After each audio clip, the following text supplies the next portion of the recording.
Most of your development career will be spent fixing and improving existing code. That's called refactoring.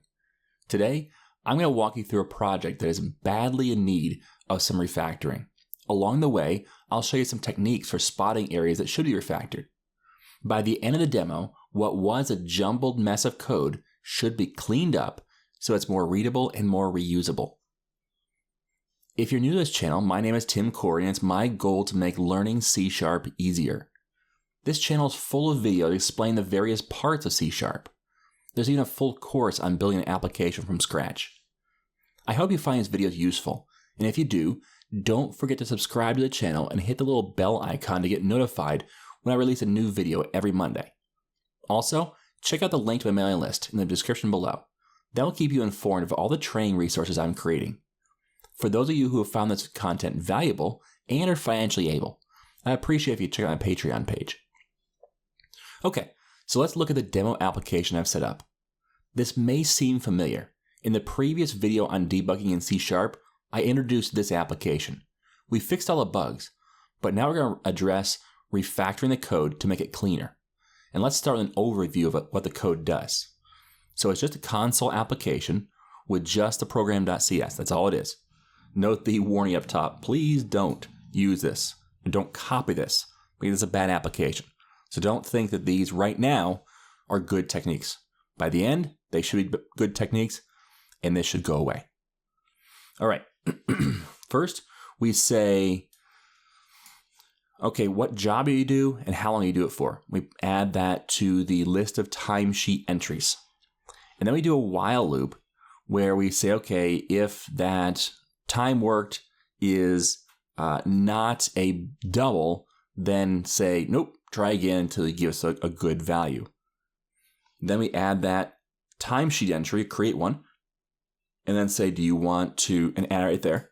Then we say, do you want to enter more time? And if so, then if yes, we continue.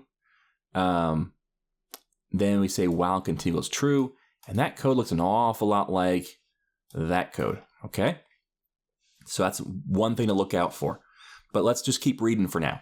So we do the same thing as up top, just one more time until they say no, or at least don't say yes.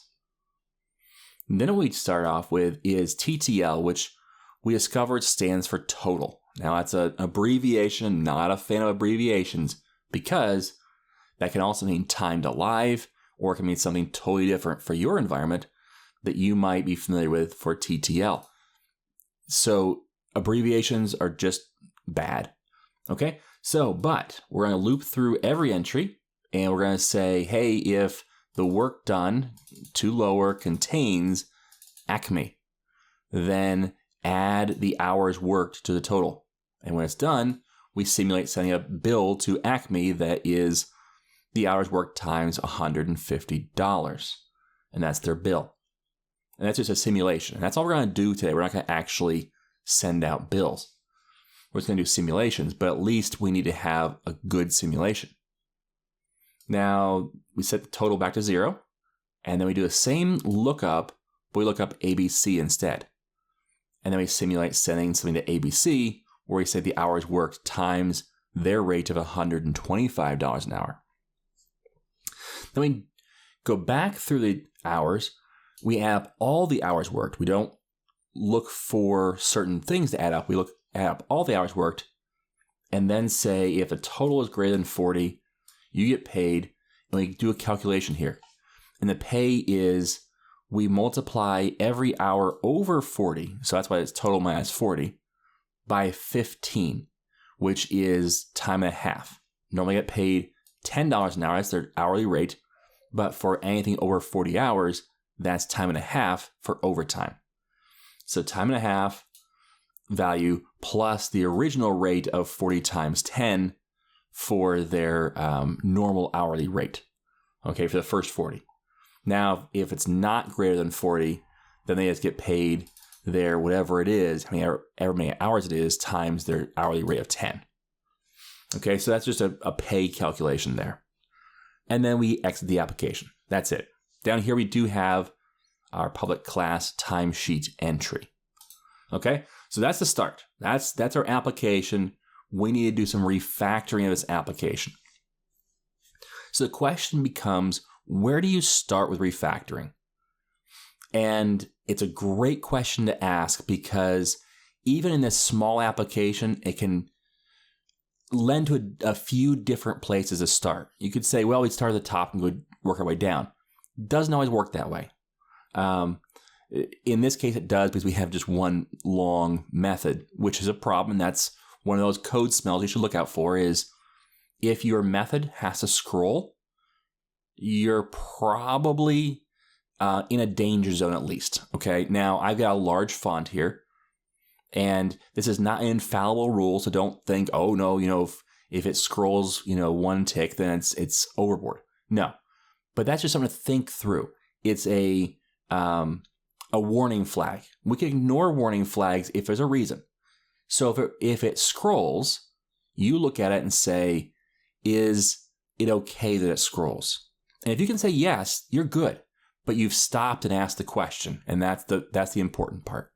Okay? So this scrolls. It scrolls a lot. Okay? I have, that's line 114. The very top is line 17. So approximately 100 lines of code in one method.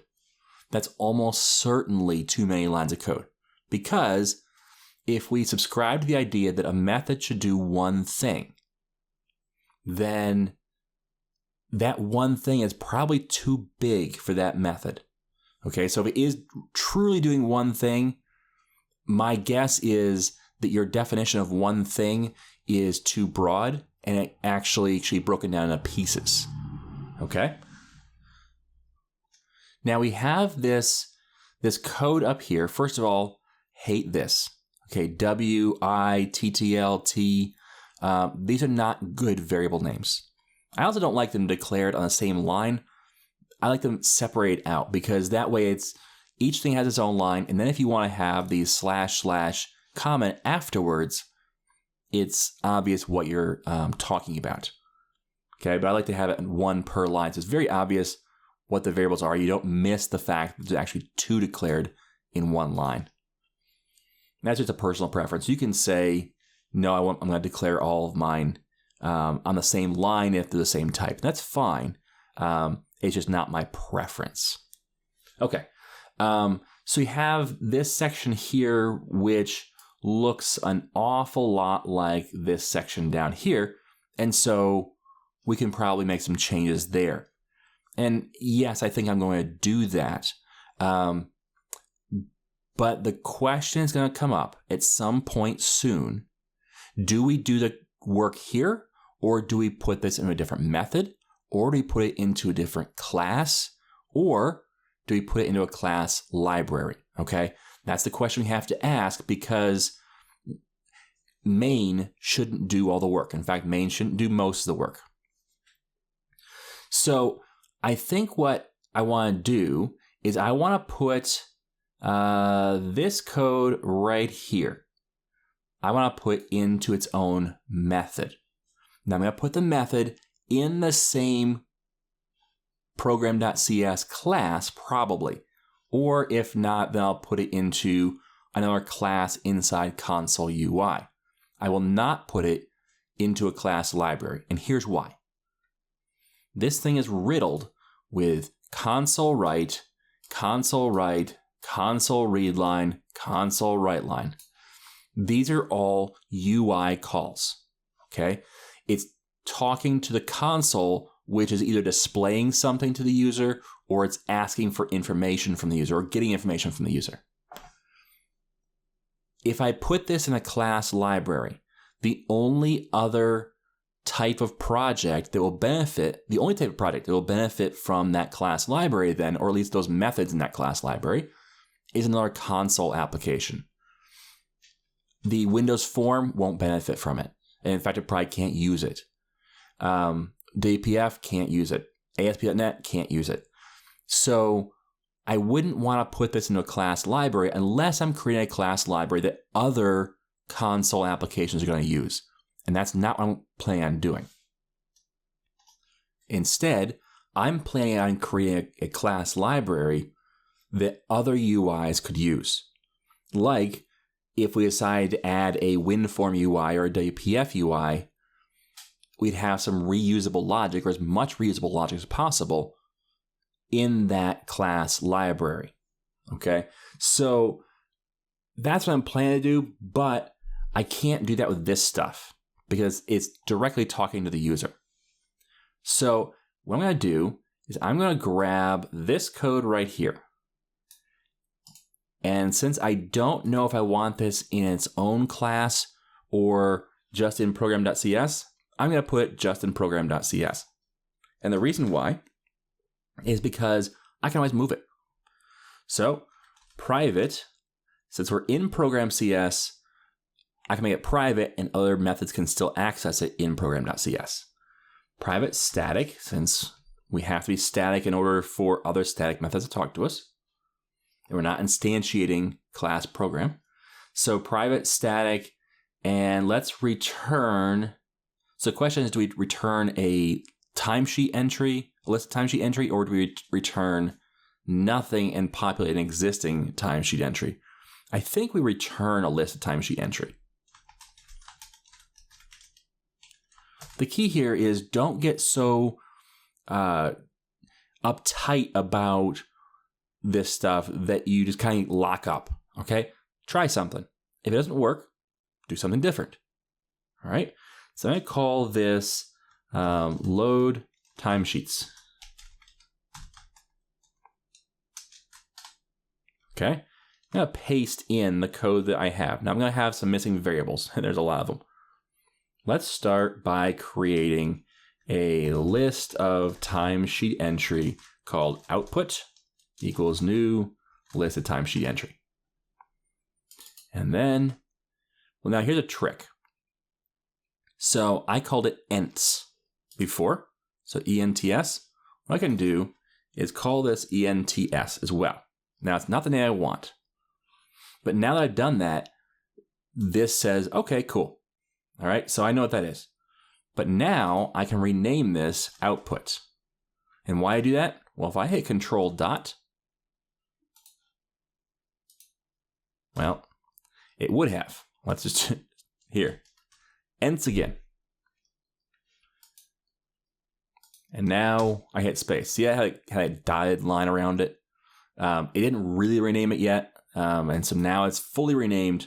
Now I can say output and hit control dot. And it says rename ents to output. So what it's going to do is find all the places this had been used as ents and then rename it to output if I select renamed ents to output. And it even shows me a preview of what that would look like. I say yes, and now it says output down here. So it only saved me one line of code, and because I didn't do it right, it was actually a little more work. But I kind of want to show you that though, so you can say, oh, next time you keep the same variables, but then rename them and do that control dot and then rename them all. And it renames them all only in the context where they apply. So if you go up here, you're going to see that ents is still there because it didn't say, oh, I'm going to rename all things that are say ents, because that's not what we're talking about. We're just talking about the context of this method. So it's very intelligent. It'll go through your entire solution, but only in the context that matters. So in this case, it's not going through the whole solution, it's just going through this method. Okay, so now we also need a timesheet entry here. Let's just put it right here. Timesheet entry.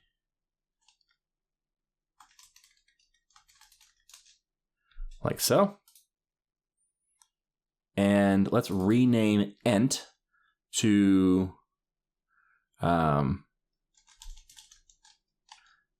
timesheet. All right. And then hit control dot and then rename everything that says ent to timesheet. Now it's a much more clear variable name. Okay. Now we have this cont equals true, which we don't have yet. So bool cont equals false. Now that is acknowledged, but now let's change this to enter more timesheets. Control dot, rename. So now our loop is going to be while enter more timesheets equals true. Now I set the false right here. But what I'm going to do is actually cut this out, Control X, change this to a do. And then down here at the bottom, I'll paste back in what I cut out. And now it's a do loop once we have a semicolon at the end. The reason why is because a while loop executes 0 or more times. A do loop executes 1 or more times. So I wanted it to have at least one time through. I want at least one timesheet entry. Now I could have left it at a while and just set this variable to be true. Enter more timesheets. But that's really cheating. You're asking for a variable's value, and its value is set at initialization, and that's what you're testing. So why are you testing it? Don't test it, because here's the thing. If a person comes along and goes, ooh, I like to have my booleans all start at false, and they change it, now your application doesn't work the same way anymore, because it was checking for true, therefore you had it set to true, but then that person came along and changed it to false. They might not even notice that there's a problem, okay? So that's something that I don't do. I don't use my initial value. I don't depend on it if I can help it, okay? And I can help it here. I start with a do, because I want to execute 1 or more times. That's what a do loop is for. Don't make a while loop. Don't force it to be like a do loop. Use a do loop for what it's designed for and a while loop for what it's designed for. Don't try and switch them around just because you can. Okay, so I'm going to say, let's just look up here and make sure there's nothing really different. Enter what you did, how long you do it for, invalid number. Enter what you did, how long you do it for, invalid number, how long you do it for. Okay, so it's the same stuff. It's not anything different here. So let's create a variable for this. So string, and instead of W, let's rename this to be work done. Control dot, rename it. All right, so the work that's been done, how long you do it for, and this is hours worked. So it's also a string though, because it's raw time worked. And this is going to be out t. Well, let's make out double t. But t, and this is, by the way, this syntax right here, out double t, declares inline a new variable called t, which we're going to rename. But this is as of C# 6.0, which I believe you'll have in Visual Studio 2015 and higher. I think it's 6.0. It might be 7.0. I'm not positive on that one now that I think of it. But it allows us to declare the variable inline instead of having to declare up above and then basically overwrite it with this out. So this way it does it all in one line. So let's rename this T to be something else. This is going to be the time worked. We'll hit rename, so control dot. And actually it didn't rename it down here because it thinks it's a different T. All right, so here's the problem. Because it's a while loop, it's going to declare this time worked only for inside these parens. And that's kind of a problem because that's not where I want it. I want it outside that. So what I'm going to do is, if you come in that kind of problem where it's a scoping issue like it is here, just declare it outside of the scope. And now you're good to go. Okay? So a little bit of a fix there. I wanted to use the out double time work because it's more streamlined, but I couldn't because it then scoped it to these curly braces. That's why I couldn't use it down here. So that's why I had to declare up here, which is outside his curly braces. And so the scope is now these curly braces. Okay. All right. Oops. Forgot a while there. All right. So now I can come down here. We're just going to keep reading through the code and see if we see anything else that pops out at us as something to fix. Okay. So we have timesheet entry. Timesheet equals new timesheet entry. Hours worked is time worked, and work done is work done. Let's change time worked to hours worked so it matches up to the property, just with a different casing. All right, so I'm going to change the hours in the declaration up here. That I can hit Control Dot and rename it. And now it matches. I did the wrong one. Okay, let's get back to time worked. And instead of time worked, it's hours worked. Rename that. There we go. Now that matches up. But you rename it at where it's declared. That we can do the Control Dot. If I rename it down here, I couldn't do Control Dot because it's now a different variable, which is missing. All right. So this all works. We're adding a timesheet to our output. We're asking yes or no. We want to enter more time. We have to say string answer.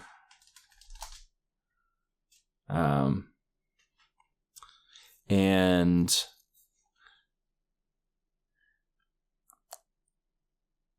this right here is a little cumbersome. So I'm reading through it, and we're asking them, do you want to enter more time, yes or no? And they tell us, and we put it in this answer. And then we set this variable to false, and then change it to true if the answer to lower is yes. So we're creating this is a Boolean right here. This comparison creates a Boolean, which we then populate a Boolean variable based upon the Boolean we created, and then we check the second Boolean variable to see. There's a lot of work here for basically, we could just put this check down here and not have to worry about these lines of code. So let's actually rename answer to be enter more timesheets and not declare it here. That's a scoping issue. We'll get to that in a minute.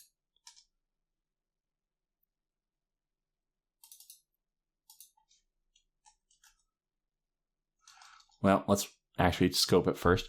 So let's say string enter more timesheets and make that an empty string. So now we can say dot to lower equals yes. So while enter more timesheets to lower equals yes, all lowercase, go back to the top. All right. So now that's a little bit simpler. At the end of this, we simply say return output. Now we have a method called load timesheets that does all this work, which is a lot of work. Notice on my screen it even scrolls a little bit, but it really isn't doing more than one job. So it's fine. I'm just asking for information and populating a timesheet entry and looping. That's it. So I'm comfortable with that method.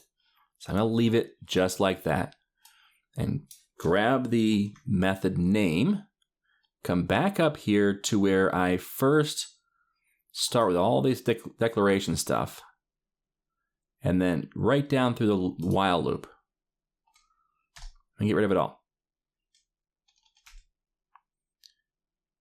I'm going to paste in load timesheets, and I have this ents, which is let's do a list of timesheet entry ents equals. Okay, so now I've populated ents right away with my load timesheet method's return value, which is a list of timesheet entry. I named it ents, which now I'm going to rename this. So instead of ents, it's timesheets, like so. Control dot. And notice all the places it's going to rename, which is great. It's going to rename it everywhere. And now I've got a little bit simpler of a start to my static void main. Load the timesheets. Okay? So now I can start to read through, and reading our method names is going to help us understand what each piece does. Now, the next part, this, let's even say just this part right here, looks an awful lot like this part right here. In fact, they're almost identical. The only thing that's different is ABC versus Acme. So we've identified some repeated logic, okay? This versus this, and they're the same thing except for just ABC versus Acme. That's repeated logic. That's a code smell. We start seeing repetition. We should immediately think dry. Don't repeat yourself. And so looking at this, we say, okay, we can probably make this into a method that returns a total based upon a string you pass in and finding out anywhere there's a match, okay? Which makes sense. But the question is, where do you put this method? Now you put the last method down here. But this one has no UI logic in it at all. There's no asking the user for information or displaying information afterwards. This right here is just work to pull out information about a certain company, okay, and how much work they've done. So I think what we need to do is we can create our class library and put this in a class library. That way, a Windows Form or WPF application could use this same logic for getting information out about how many hours worked were performed for a certain company. All right, so let's right click on our solution and say add new project. And we'll say class library .NET framework. That's important. .NET Standard and .NET Core are different things. Now, we could use a .NET Standard because it would work. And actually, so would .NET Core. But for this demo, we're going to do .NET Framework so you have a full .NET Framework to work with. In future videos, we'll get into using .NET Core or really .NET Standard libraries. The only negative or downside to it is there will be some things that are different, and there'll be some things that are missing versus .NET Framework. So until you're ready to move over to .NET Core or Standard, which you should eventually, just stick with .NET Framework. Now let's call this Brownfield Library. Now, just so you know, the term brownfield, let's delete class 1, by the way. Okay. You may have heard the term brownfield before and weren't quite sure what it meant, or greenfield. So you have a brownfield application or a greenfield application, or greenfield work. So the idea behind brownfield versus greenfield is that greenfield is when you create an application from scratch. You start from square one, no code, and you create an application. Brownfield is when you start with an existing application and do work on it. So the idea behind it is you're going to have technical debt to work with on a brownfield application, whereas greenfield, you're starting from scratch, which you don't have any technical debt, but you do have this whole nothing yet works thing. So that's just a difference. It's our way of saying, is it an existing application you're building onto or working with, or is it a brand new application that you've built or building from scratch? So that's why I call it brownfield, because we're working on it as if it's an existing application, not as if we're starting from scratch. Most of my demos start from scratch. They'd be considered greenfield. But for this case, I wanted something that simulated having already existed. So let's right-click on the project, say Add New Class. Now, if you notice, I deleted class 1. I always do that. That's one of my patterns. So whenever I do things, I try and create patterns so that I don't have to think about it. I just do it. That way, it's the safest for me. Class 1, I hate the fact they gave us a class in there. It's called class 1. Because in order to rename that, I have to rename both the method, or the class in the code, and also the file, which is called class 1. Now, there's some really great shortcuts that do that, and they do work as long as you follow them. But if you make a mistake or whatever else, you'll have this mismatch where you have a file called class 1, but the actual class is called person. And that's not great, okay? So instead of trying to make sure that I get it right, rename both the file and the actual code itself to be class 1, or from class 1 to something else, I just delete class 1. That way it's a clean slate for me. I don't have to think about it. I can't really make a mistake there. All right, so now let's name this something besides class 1. So we're going to call this naming is hard. And this is one of those times when naming is getting hard because we got to think through what's this going to hold. We know for a fact it's going to hold the processing for timesheets. We're going to process how many hours worked. So let's call this timesheet processor. Okay. That way it's kind of clear what it's doing. It's processing timesheets. And since a class should only do one thing, that's going to be its job, and we're not going to be tempted to go somewhere and do something else because it's named timesheet processor. All right, make it public. And we're going to make this whole thing static. That way we're not tempted to store data in the processor. Okay, so now let's take this code right here. I'm going to copy it. And this is going to be public static. And it's going to return the hours worked, which is going to be I'm hovering over it, and it says that TTL is a double. So let's just return a double. Public static double. And let's name this something intelligent. So what's it going to do? It's going to get the hours worked for a company.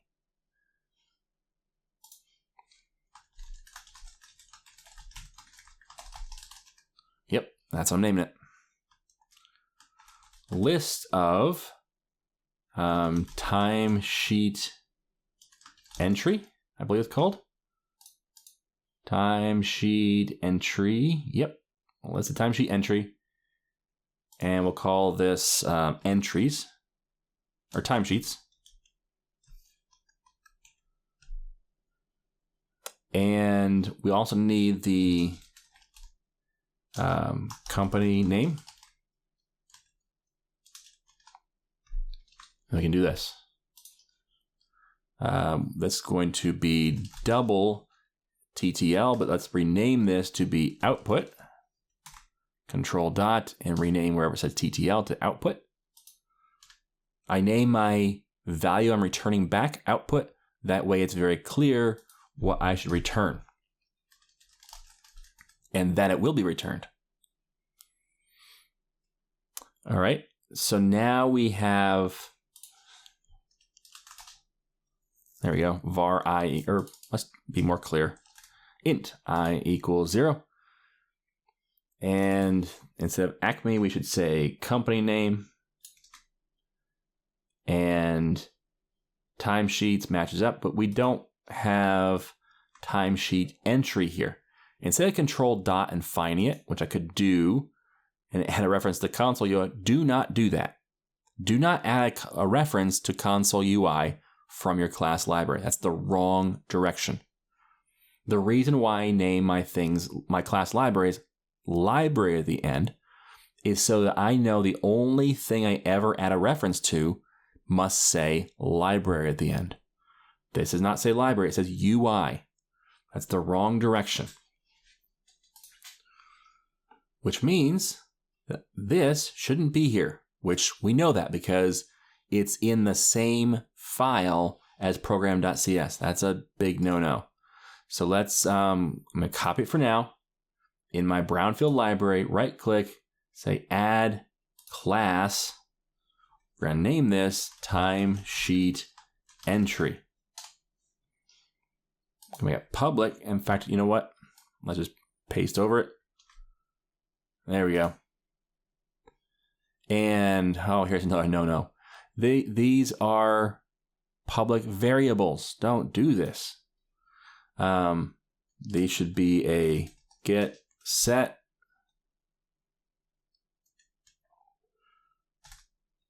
like so. That way they're public auto properties, not public variables. There is a big difference.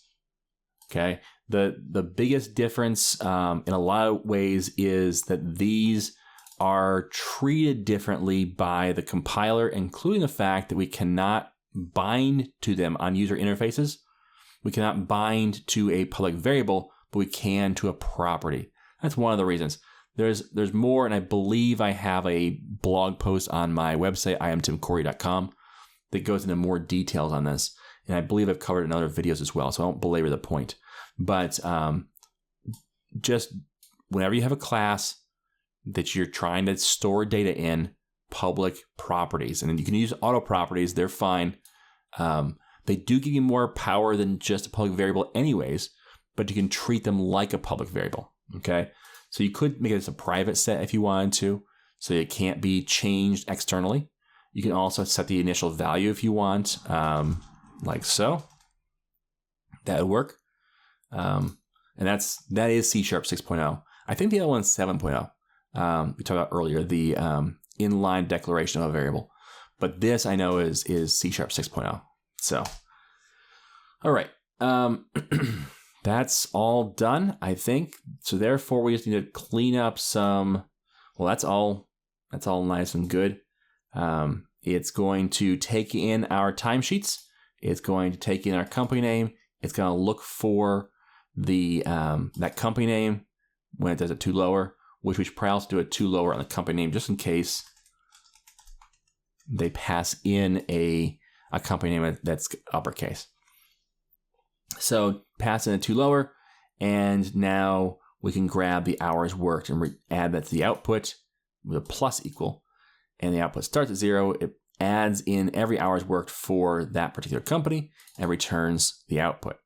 So now what we can do is we can come back over to program.cs and delete this class. Don't forget to delete it. And now I can hit control dot here.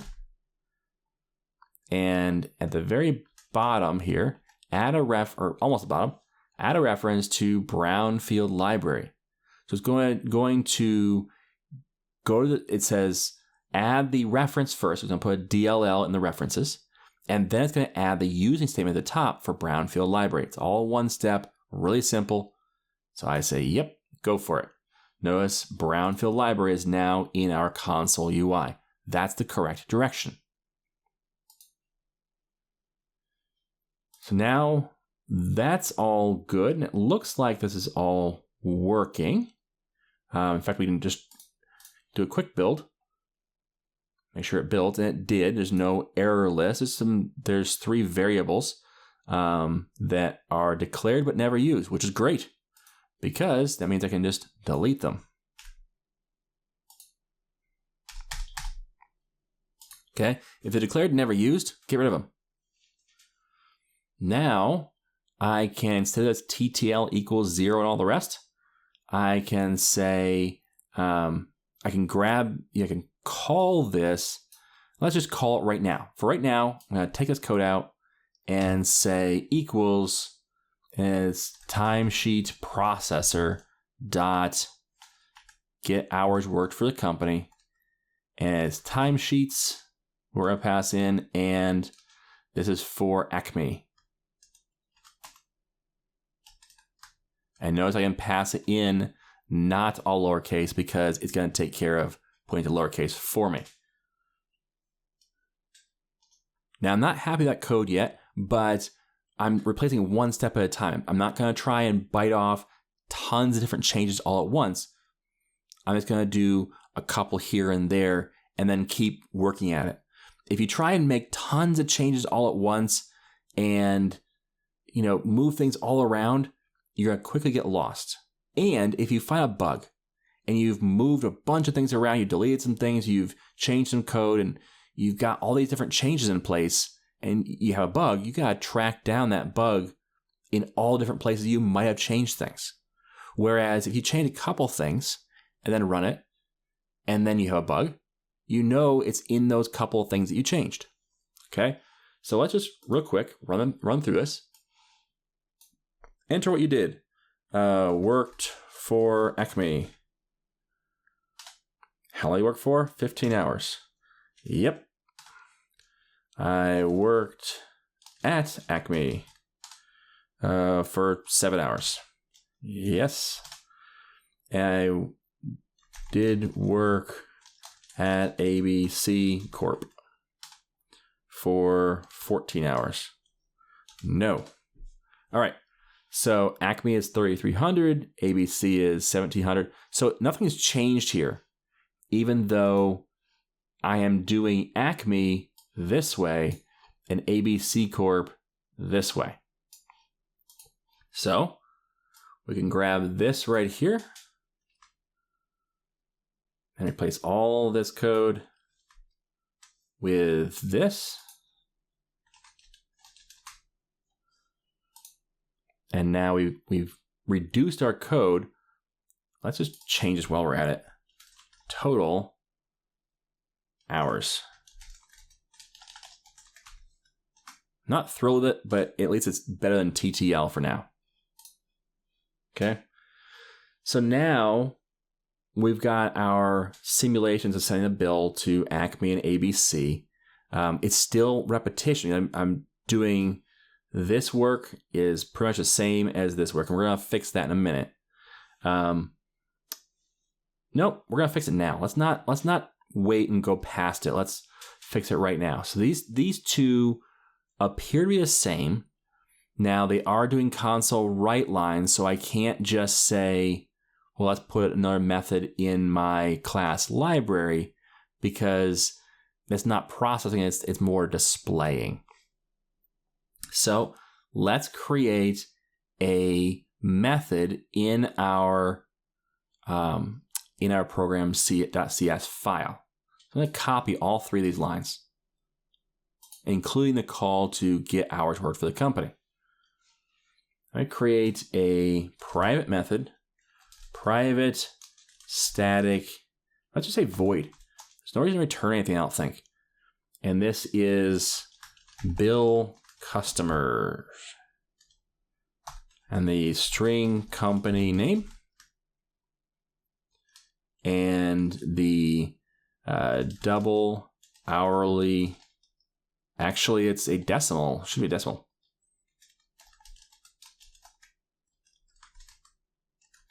Hourly rate.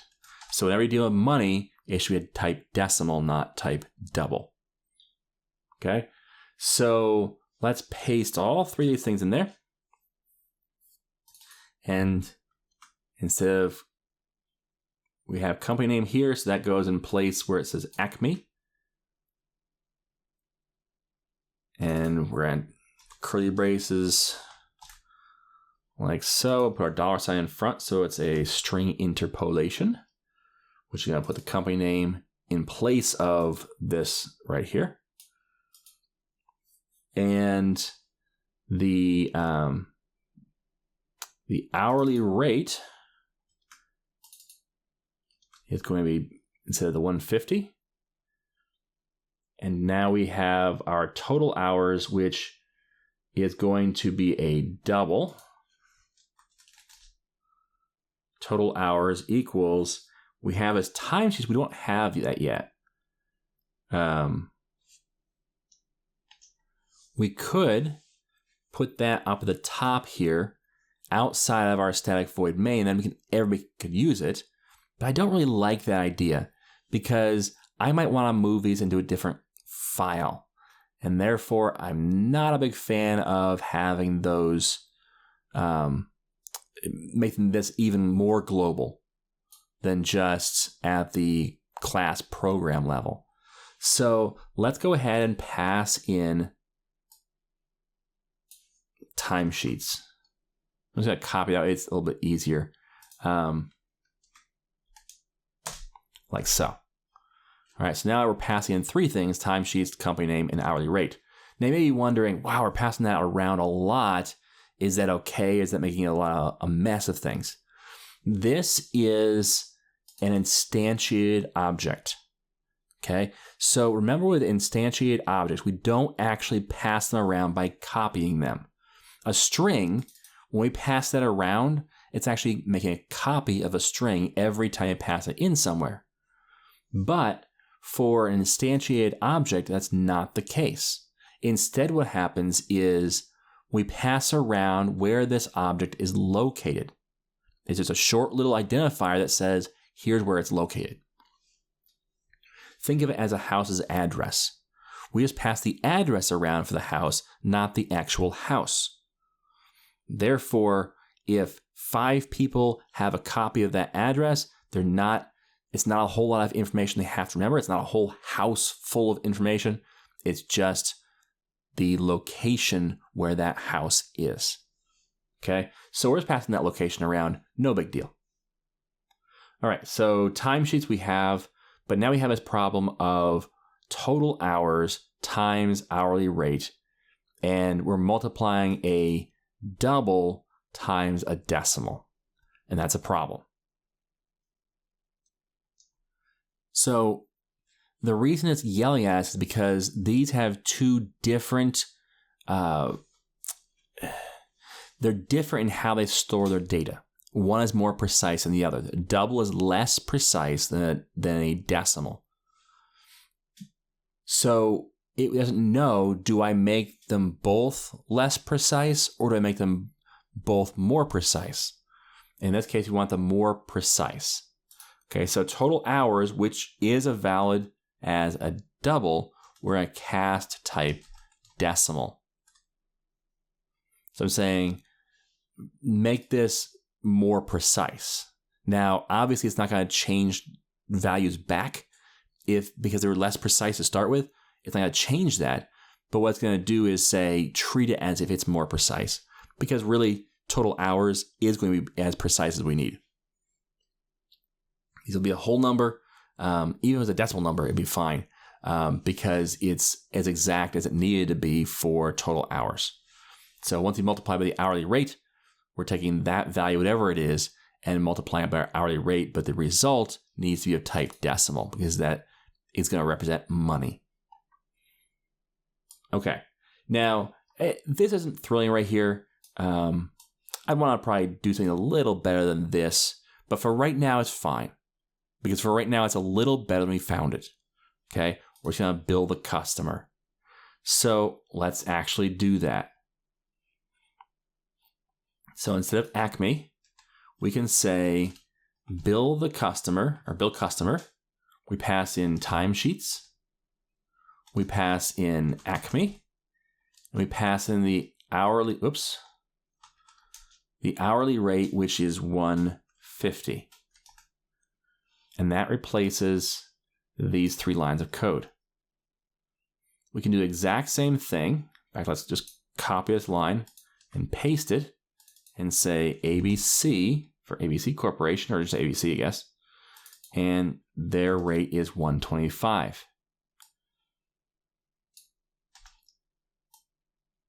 And now that's really easy to read. Now you have load timesheets, bill customer Acme, bill customer ABC. Done.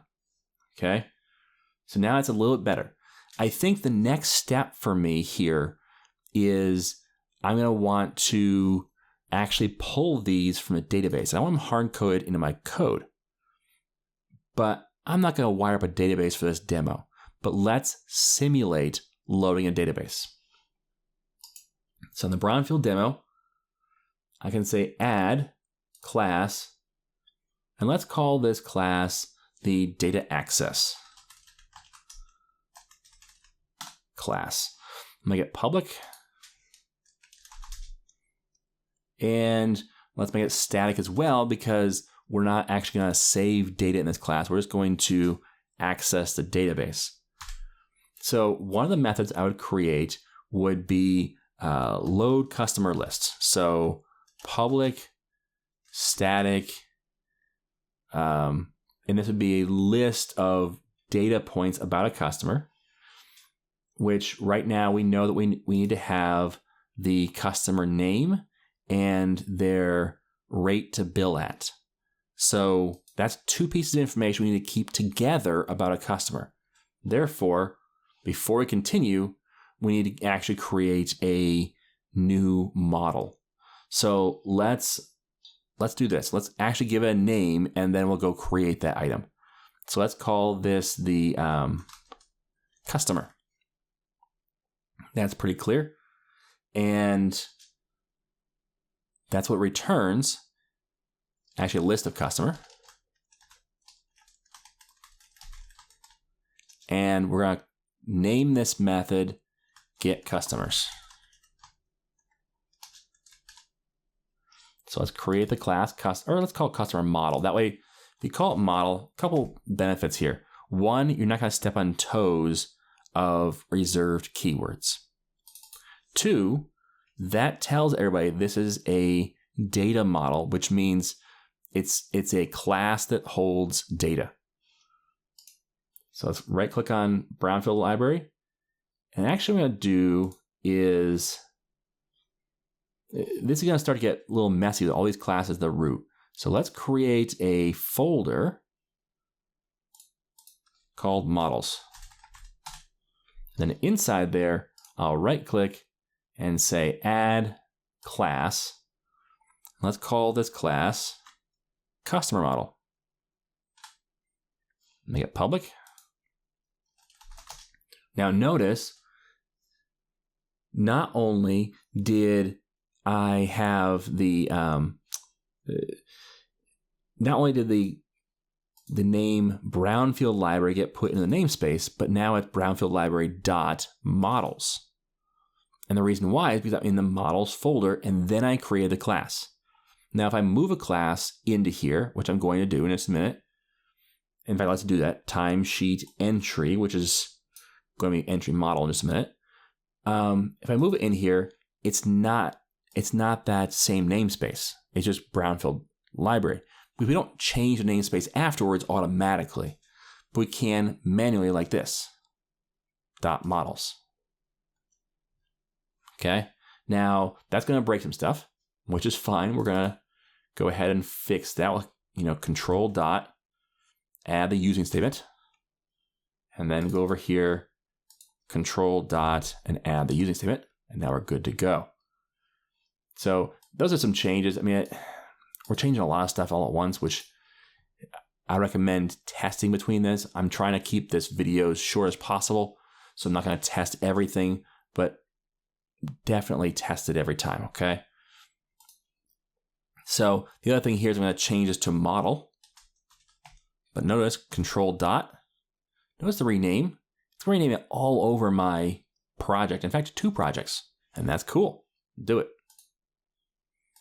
And if I hit build, it's not going to build because of what? Let's find out.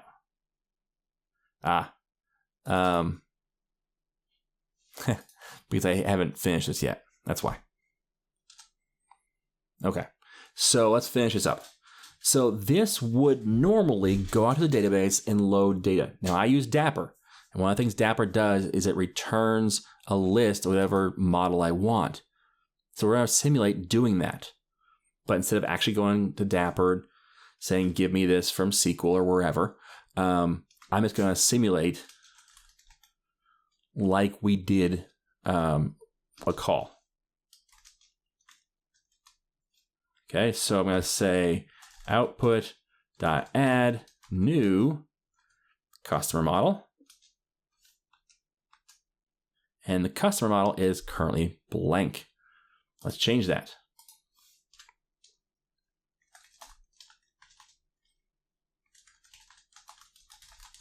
Customer name. And the rate to bill at is should be a type decimal. This is the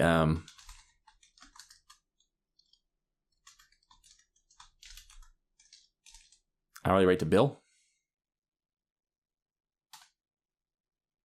Okay, I think that's all for now.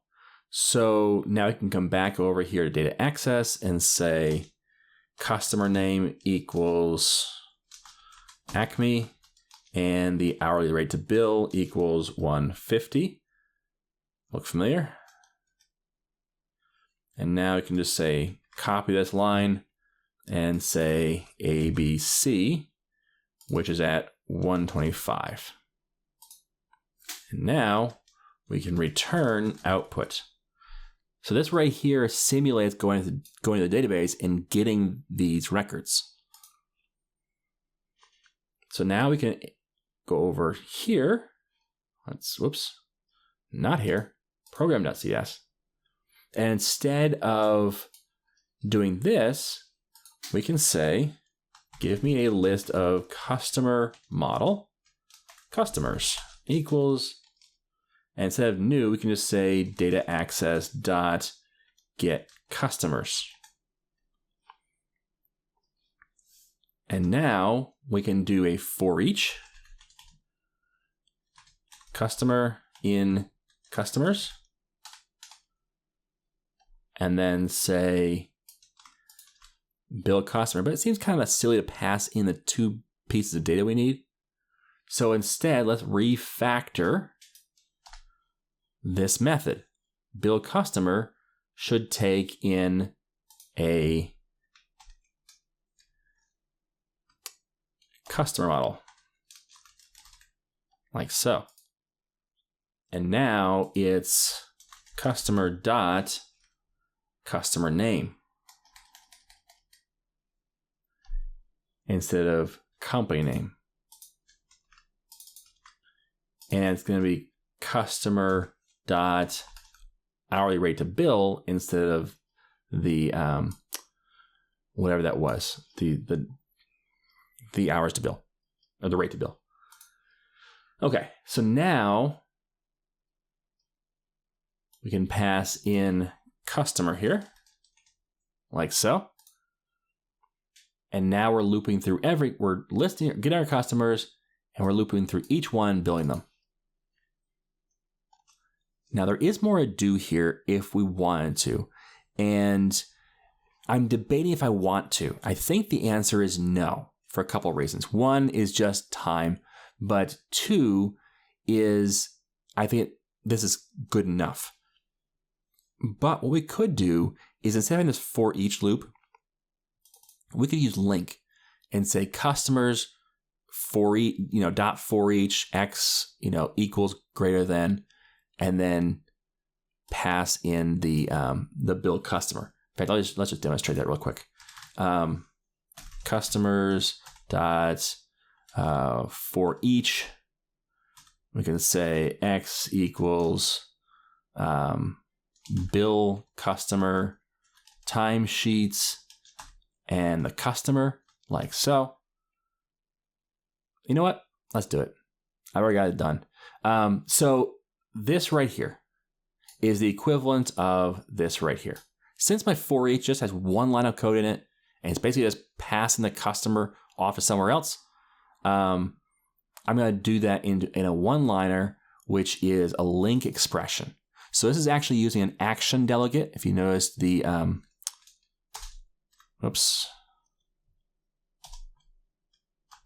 Control Shift Space. There we go. It's an action delegate that's they're passing in a method. So this is our method that we're passing in. Actually, this whole thing right here. And so what it's doing is it's performing this method on each of the customer objects in the customer or customers list.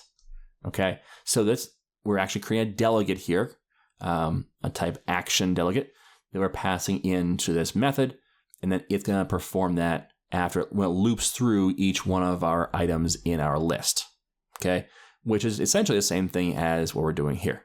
I mean, it's really functionally probably identical, but that's just a cool one-liner. And it makes sense for each bill customer.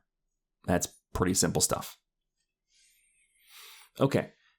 Now, the only other thing I want to do is let's do this. Let's put a little bit of spacing around in the bill customer. That's one of the things that bothered me is it kind of chunks it all together. So I wanted to put some spacing there. And then also, let's put some spacing after the loop here for entering timesheets.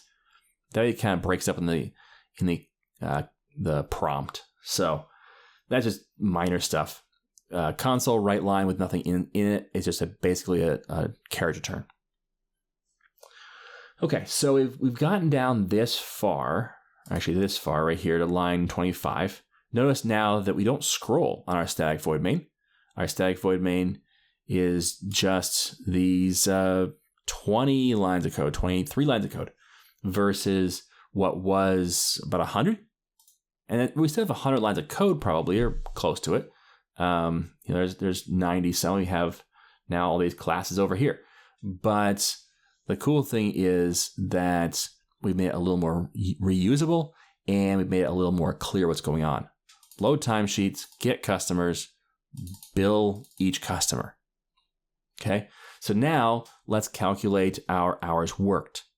And here's where some debate is going to happen. That's a good thing.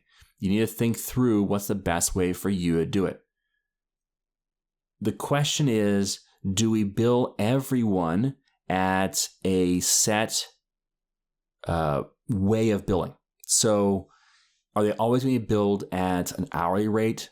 And is that hourly rate always going to be $10 an hour, $15 for time and a half? Or is each person billed different or paid differently?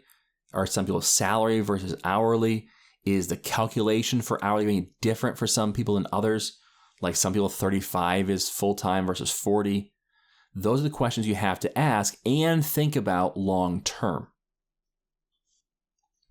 So, for example, if I was going to say that the user would have their hours calculated differently because some are salaried versus some are hourly, and even hourly are calculated differently, then I would probably create a method that took in a delegate.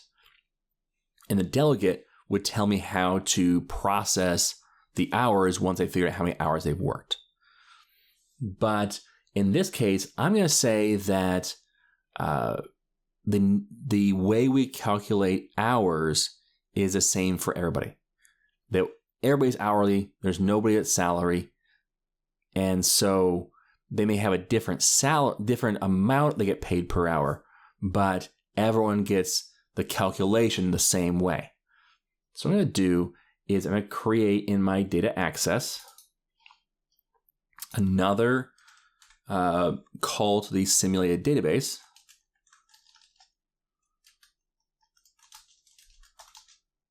And this is going to return just one. And this is the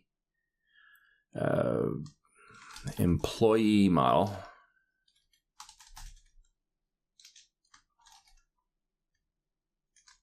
Get employee. Okay. So the idea is it's going to find the employee that we're working with because that employee has a hourly rate. Now they also have a name, but we don't use it right now. We just say you, but this way we could, and we are associating that person's work. So the idea is one person turns in their timesheet. So it's not like we have other people here to worry about. It's just this person turned in their work, And we're saying, okay, this is how much you worked this week. Therefore, it's how much you're going to get paid.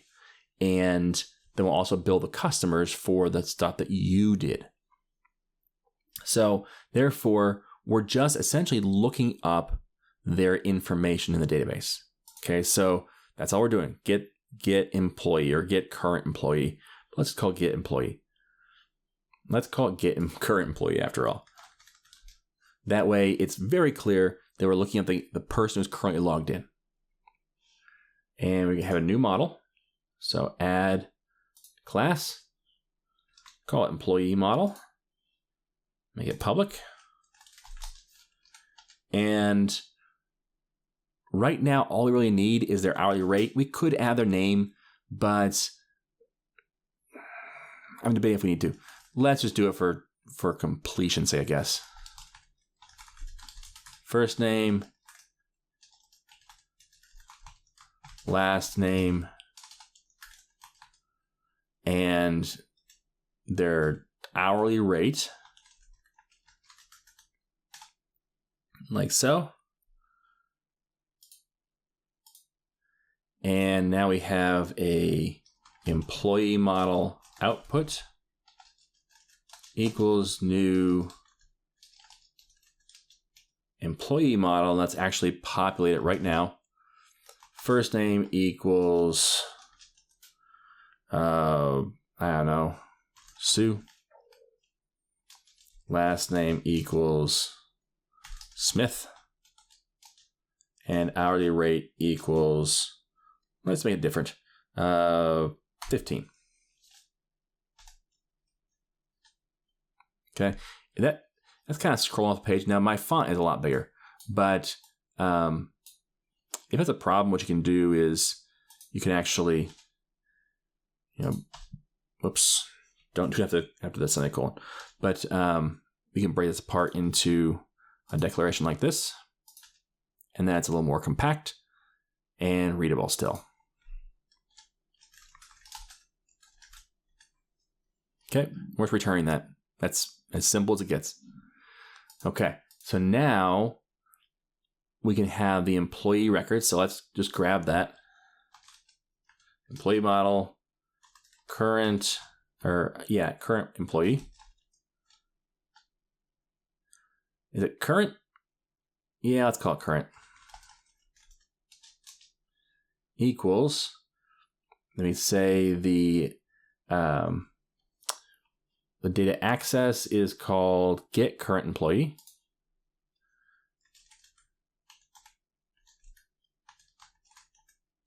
Like so. And so now we have that information we need to do this work down here. So let's take this work and put it into its own method. Let's grab this whole thing. I'll copy it for now, but I'm going to delete it later. And the reason I do that is just in case I accidentally recopy something else and then haven't pasted this yet. I'm just going to make sure I have it copied. And I will say private static void pay employee. And let's pass in employee model current employee. Let's just say employee.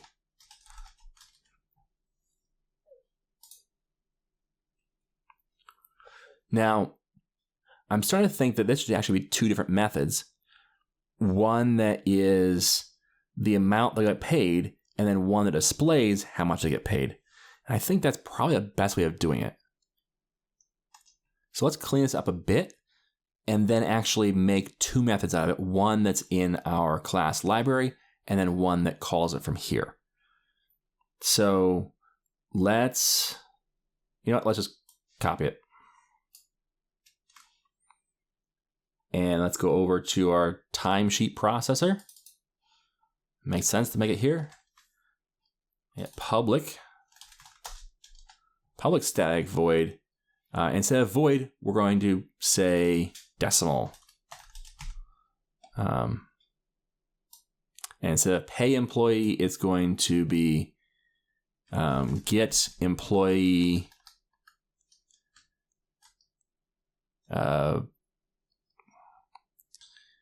get employee pay amount, or doesn't sound great. Let's not get great English. Get employees. Naming's hard. Let's call it calculate employee pay. That makes much more clearer. Okay, and now, so total hours is a double. And this should be a int. We also need to pass in the timesheets. So let's do that first. List of timesheet entry model.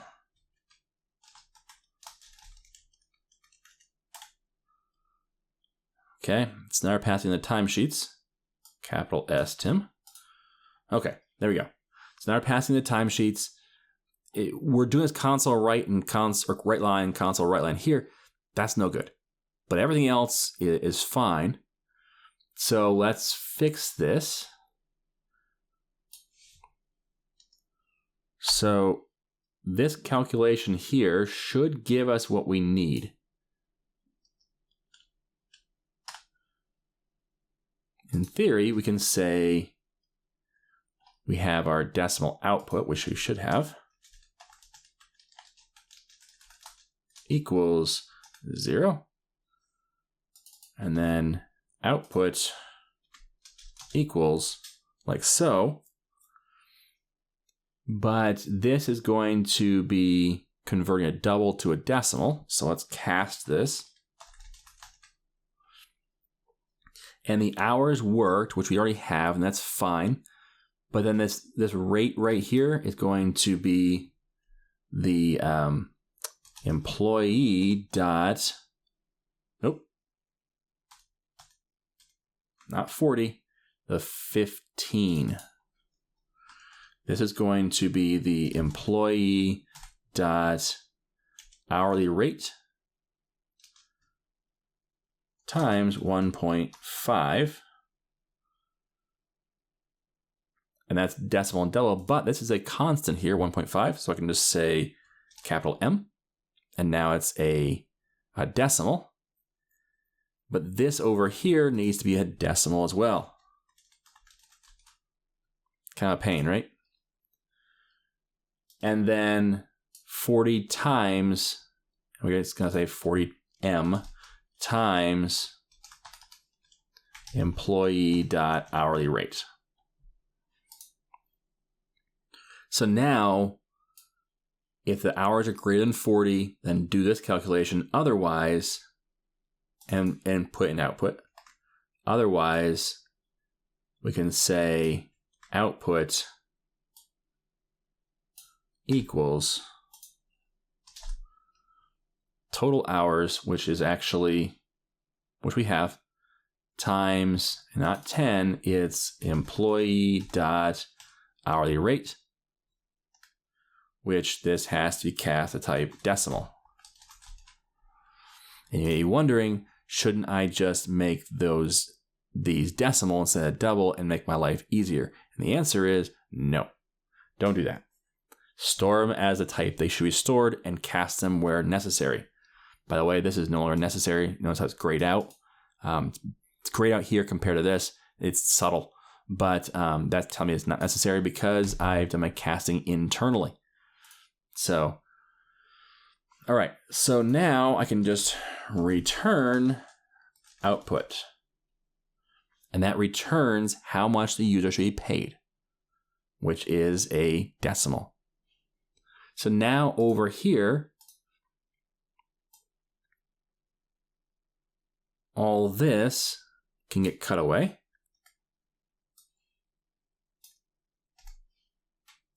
And this can be tabbed back once. I can say decimal total pay equals, then it will be timesheet entry timesheet processor dot calculate employee pay. And the employee pay is going to be the timesheets. which we don't have yet, and employee, which we do have. And you get paid. And why are we doing this $sign and then plus? That's not right.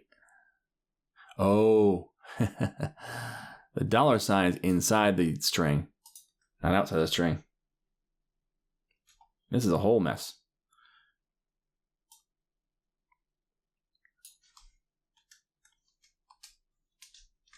Use a string interpolation there instead of adding strings together. Don't add strings together. That's a really expensive process. Okay, so we still need to pass in the list of timesheets. There we go. And now the pay employee just calls out the calculate pay employee pay, which is in the class libraries. It can be reused by WPF or anybody else. But then we get that total pay, and we can just tell the user that's what you get paid. Okay, so now we can call this right here. Pay employee, pass in the timesheets, and the employee, our current employee in our case. And let's put a blank console write line at the end here.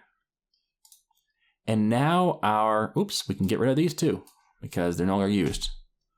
So now our actual static void main is actual code 4, 5, 6, 7, 8 lines of code. And that includes our ending here, which we could make a method out of if we wanted to, but there's not really a reason to. So 8 lines of code. And it's really easy to read. Load the timesheets, get the customers, get the employee.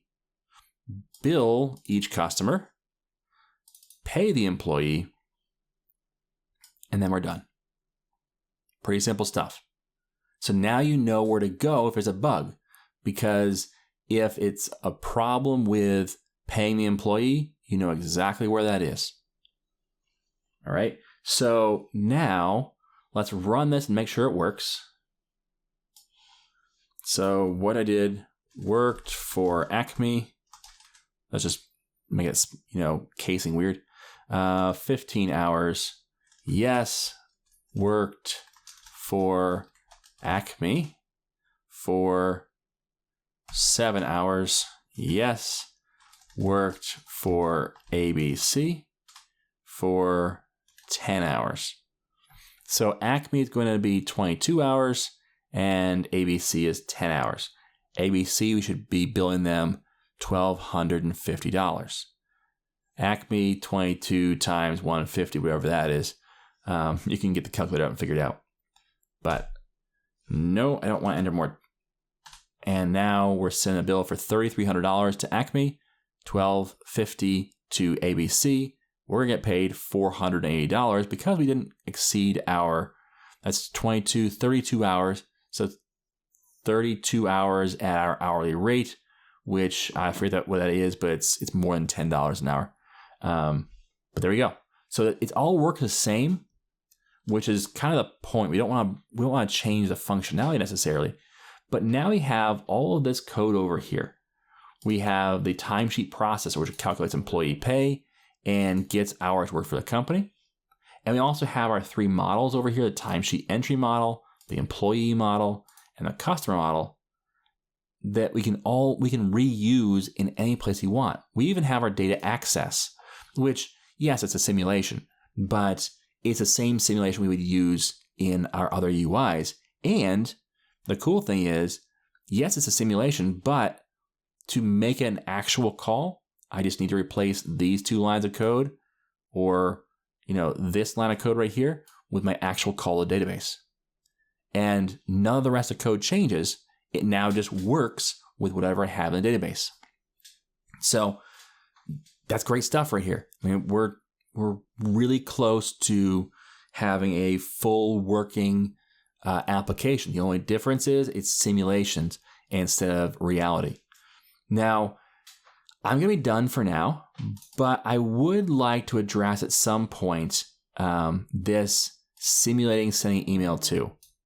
I would like to change that to actually send an email to the customer with their information, or at least have a method that pretends like it sent a message to the customer by passing the customer model in, which should have now an email address, and it sets it up or something like that. But that's kind of just improving the application.